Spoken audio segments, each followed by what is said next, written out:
रजिस्टर्डमध्ये 67, वर्गात फक्त 11. रायगडच्या शिक्षण व्यवस्थेचा धक्कादायक प्रकार. माणगाव तालुक्यातील शाळांची वास्तव स्थिती पाहण्यासाठी आम्ही ग्राउंडवर गेलो असता अत्यंत धक्कादायक बाब समोर आली आहे. स्वराज्य एज्युकेशन सोसायटीचे क्रांतीसूर्य स्वातंत्र्यवीर विदा सावरकर माध्यमिक विद्यालय निवी येथे भेट दिली असता रजिस्टर्डवरील आकडेवारी आणि प्रत्यक्ष उपस्थिती यामध्ये मोठी तफावत आढळून आली. शाळेचा पट 67 दाखवला जात असताना प्रत्यक्ष वर्गात फक्त 11 विद्यार्थी उपस्थित होते. विशेष म्हणजे त्या दिवशी परीक्षा असूनही वर्ग जवळपास रिकामाच होता. परीक्षेतही गोंधळ असल्याचे आम्हाला पाहायला मिळाले. आमच्या कॅमेऱ्यात एक गंभीर बाबही कैद झाली आहे. 9वीच्या परीक्षेसाठी बसवलेल्या विद्यार्थ्यांमध्ये 10वीचा विद्यार्थी बसवल्याचं पाहायला मिळालं. हे मुख्याध्यापकांनी मान्य देखील केलेलं आहे. मुख्याध्यापक बाळू गावडे हे तिथे उपस्थित असताना आम्ही त्यांना प्रश्न विचारला असता त्यांनी ही गोष्ट मान्य केलेली आहे.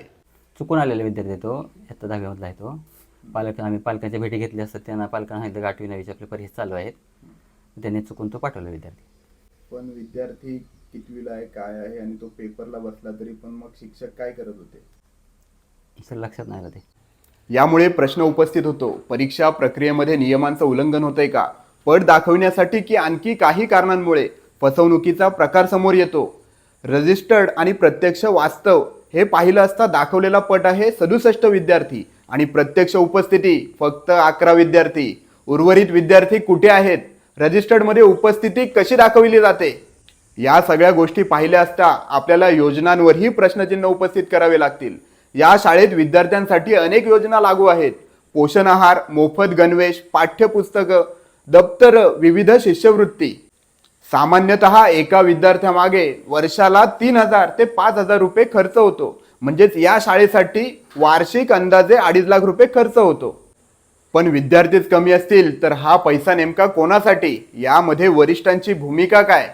या प्रकाराची माहिती संबंधित वरिष्ठ अधिकारी, गट शिक्षण अधिकारी सुरेखा तांबट यांना नसावी असं मान्य करणं देखील कठीण आहे.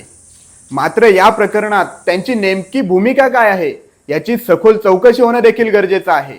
यामध्ये मोठे प्रश्न उपस्थित होतात. विद्यार्थी नसताना उपस्थिती दाखवली तरी कशी जाते? परीक्षेतही त्रुटी आहेत का? योजनांचा लाभ नेमका कोणाला मिळतो? सगळे मिळून पैसे खातात का? रजिस्टर्डमध्ये विद्यार्थी पूर्ण पण वर्गात रिकामे बाग. 2.5 लाख खर्च पण उपस्थिती फक्त 11.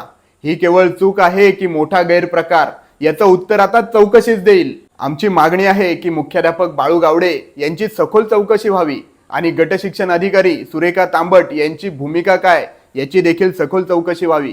रायगड जिल्हा परिषदेचे शिक्षण सभापती चंद्रकांत कळंबे यांनी या गोष्टीचे गांभीर्य लक्षात घेऊन कारवाई करणे गरजेचे आहे.